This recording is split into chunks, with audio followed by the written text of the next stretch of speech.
పరిష్కారం కోసం ఆయా రాష్ట్ర ప్రభుత్వాలు, కేంద్ర ప్రభుత్వం అవలంబిస్తున్నటువంటి దుర్మార్గమైన విధానాలకు వ్యతిరేకంగా ఈరోజు రాజ్యాంగ దినోత్సవం సందర్భంగా దేశవ్యాప్తంగా అన్ని జిల్లా కేంద్రాల్లో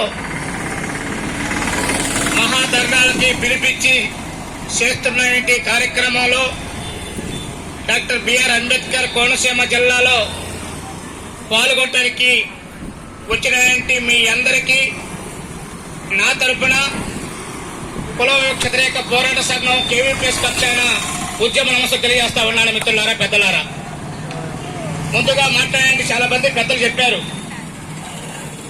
నరేంద్ర మోడీ ప్రభుత్వం అధికారంలోకి వచ్చి ఇది 3వసారి. ఇప్పటికీ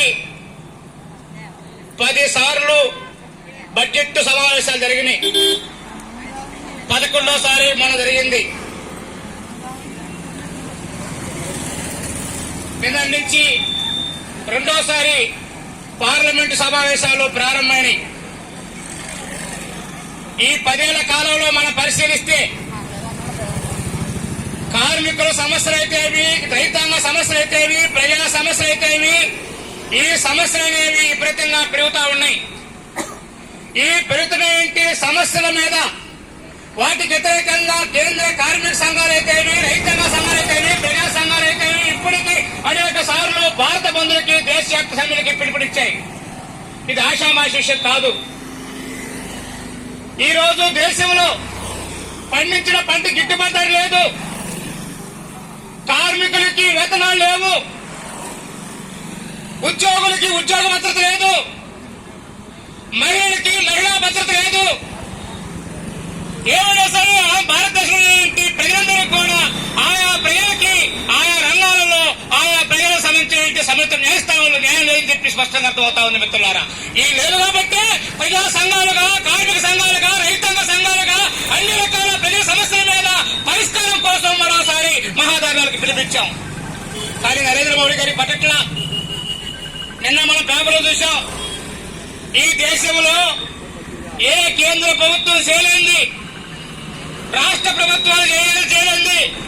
ఏదైతే ఈ రాష్ట్రంలో, ఈ దేశంలో, ప్రపంచంలో కరోనా మహమ్మారి వస్తే అలాంటి కరోనా మహమ్మారిలో అనేక మంది ప్రజలు తమ యొక్క వేతనాలు కోల్పోయి, ఆస్తులు కోల్పోయి ఇబ్బందులు పడుతున్న పరిస్థితుల్లో కేవలం కొంతమందికి మాత్రమే డబ్బులు పెరిగాయి. వాళ్ళు ఎవరోళ్ళు?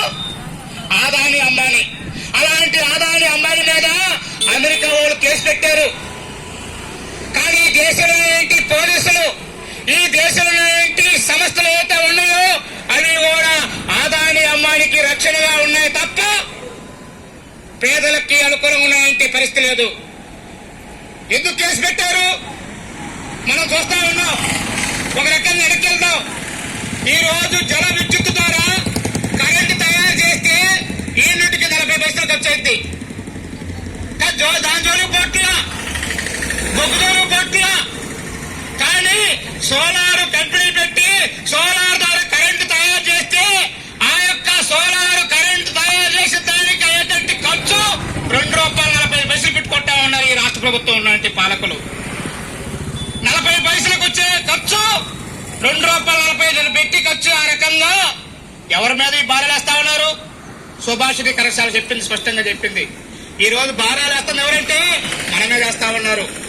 ఒక రకంగా ఈ సోలార్ కంపెనీ, సోలార్ కరెంటు ద్వారా తీసుకునే ఖర్చు మన మీద 20 సంవత్సరాల భారం. మీరు చూడండి, మన కరెంటు బిల్లులు పరిశీలించండి. ఎప్పుడో వాడుకున్న కరెంటు బిల్లులకి ఇప్పుడు బిల్లులు చెల్లిస్తా ఉన్నాం. కాబట్టి ఈ రోజు నరేంద్ర మోడీ కేంద్రం అధికారంలోకి వచ్చిన తర్వాత పేదల మీద, కార్మికుల మీద, రైతుల మీద అనేక రకాల ప్రజల మీద భారాలు వస్తున్నాయంటే పరిస్థితి ఉంది. ఈ భారాలకు వ్యతిరేకంగా మనం ఆందోళన చేయాల్సి వస్తుంది.